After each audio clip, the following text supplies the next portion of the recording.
Terima kasih Yesusku buat anugerah yang kau beri. Sebab hari ini Tuhan adakan syukur bagimu. Bapa di surga, kembali sukacita siang hari ini kami kembali membaca Alkitab. Terangi kami selalu ya Tuhan, untuk selalu mengingat akan Engkau di setiap waktu dalam hidup kami.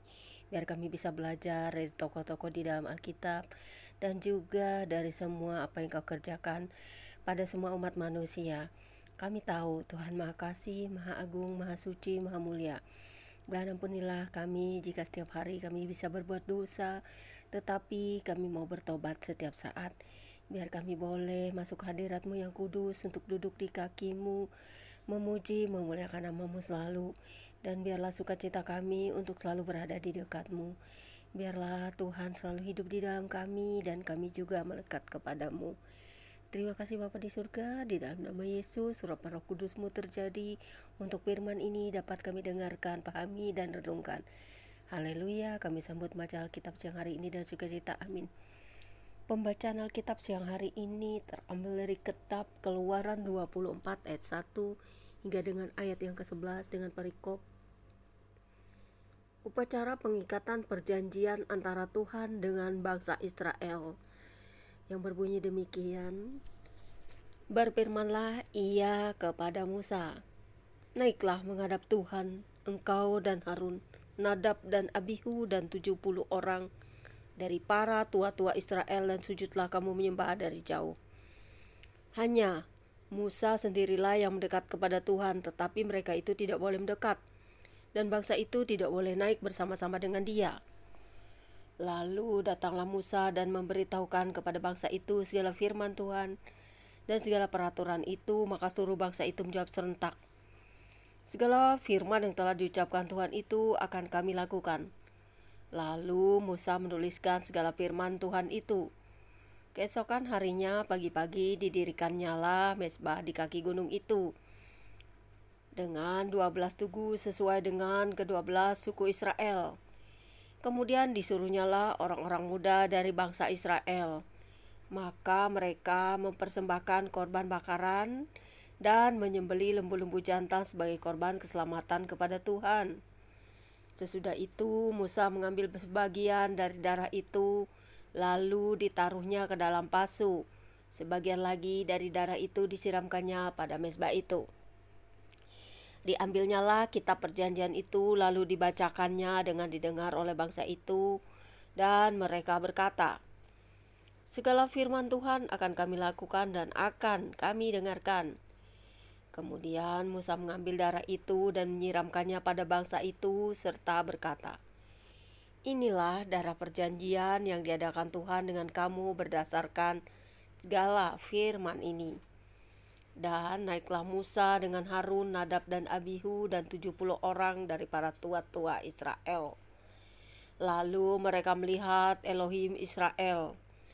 Kakinya berjejak pada sesuatu yang buatannya seperti lantai dari batu nilam, dan yang terangnya seperti langit yang cerah. Tetapi kepada pemuka-pemuka orang Israel itu tidaklah diulurkannya tangannya. Mereka memandang Elohim lalu makan dan minum. Demikianlah pembacaan Alkitab kita siang hari ini. Berbahagialah setiap kita yang mendengarkan dan memahami tentang firman, karena setiap umat manusia, jika memang diperkenankan Tuhan untuk melihat dan bertemu dengan Tuhan, maka Tuhan akan dengan sendirinya menunjukkan dirinya kepada kita, orang-orang pilihannya. Nah, di sini pengalaman pribadi saya juga sama seperti yang Musa lihat dulu saya katakan di pembacaan yang sebelumnya, yaitu Musa yang melihat api dari jauh itu. Di situ saya juga melihat hal yang sama, saya melihat api. Kemudian saya juga masa kecil pernah bermimpi diangkat Tuhan Yesus ke langit-langit dan tangannya dari atas langit membawa saya. naik ke tempat yang tinggi. Jadi dari kecil, masih SD kelas 1 atau kelas 2 apa ya, lupa saya. Tapi saya masih kecil sangat waktu itu, mimpi saya diangkat Tuhan. Dengan tangan kanannya dia membawa saya ke langit-langit. Bayangkan jika dari langit saja tangan Tuhan itu sampai ke bumi mengangkat kita yang kecil, maka itu tak bisa kita gambarkan ya bagaimana Tuhan itu besarnya, kuasanya, orangnya, kekuatannya kalau dia dalam kedudukannya yang tinggi. Kemudian juga di sini dikatakan, saya kan cerita bukan membahas Alkitab ya, tapi pengalaman pribadi saja pertemuan saya dengan Tuhan. Kalau membahas Alkitab saya tidak pintar karena saya tidak sekolah teologi ya, tetapi hanya pengertian pribadi saja saya dengan Tuhan. Karena untuk khotbah kepada orang saya tidak bisa, karena saya hanya mendengarkan pembaca Alkitab, dan itu terjadi juga pada diri saya, itu yang menjadi rema dan hidup di dalam saya. Makanya setiap apa yang saya baca itu ada juga yang sama pengalamannya atau perjumpaannya dengan Tuhan. Kemudian ini juga seperti langit yang cerah. Nah, lalu mereka melihat Elohim Israel, kakinya berjejak pada sesuatu yang buatannya seperti lantai dari batu nilam, dan yang terangnya seperti langit yang cerah. Nah, jadi bisa dikatakan tentang apa yang kita lihat itu memang nyata. Saya melihat Roh Kudus yang terangnya seperti langit yang cerah, tetapi melebihi terang itu sendiri, saudara, terang yang di bumi.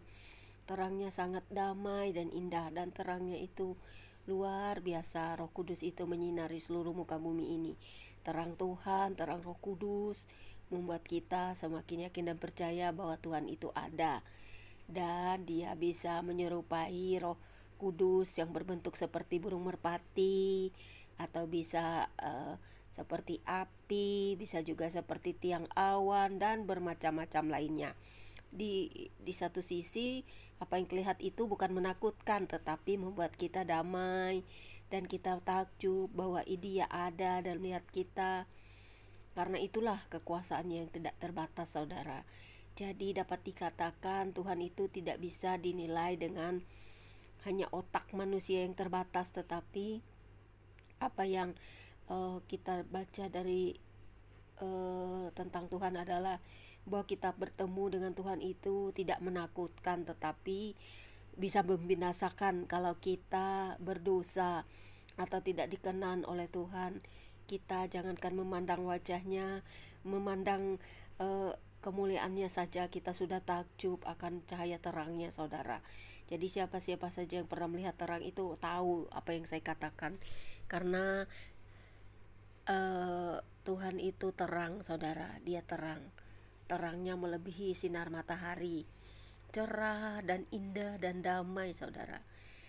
Terima kasih Bapa di surga. Apa yang kami rasakan dan baca juga menjadi pengalaman pribadi kami, bahwa Tuhan ada, Tuhan melihat, Tuhan bisa berbentuk siapa saja, dan Tuhan bisa menyerupai apapun untuk menjaga umat-Mu. Karena Tuhan itu tak terbatas kuasanya.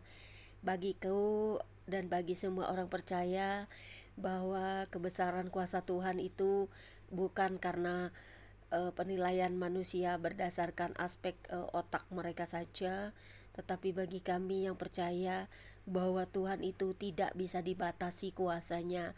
Dia bisa berbentuk menjadi siapa saja, dan juga bisa berbentuk seperti malaikat dan manusia. Bahkan juga dia bisa menyerupai seorang ayah atau ibu bagi kita. Dan juga satu hal dari apa yang kita dengar, bahwa Tuhan juga bisa menjadi pelindung, penjaga, dan damai sejahtera di sana. Itulah yang aku percaya tentang Tuhan. Terima kasih Bapa. Biarlah sukacita kami yang bertemu dengan Engkau secara pribadi tetap damai sejahtera yang kami rasakan, bukan roh ketakutan. Karena aku merasakan sendiri perjumpaan dengan Tuhan. Hal yang kutakutkan bukan karena rupa Tuhan, tetapi karena dosaku sendiri. Aku takut bertemu Tuhan jika aku memiliki dosa yang tidak bisa aku hapuskan tanpa pengorbanan Kristus dan juga tanpa pertobatan.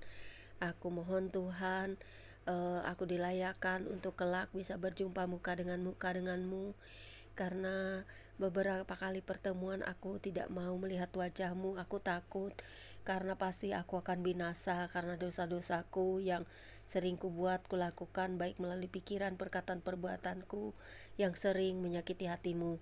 Tetapi Engkau mendatangiku dan mengatakan bahwa aku diberi kesempatan untuk hidup dan bertobat. Jika Engkau mengasihiku dengan kasih-Mu, aku pun akan mengasihi-Mu sampai setia pada akhir hidupku.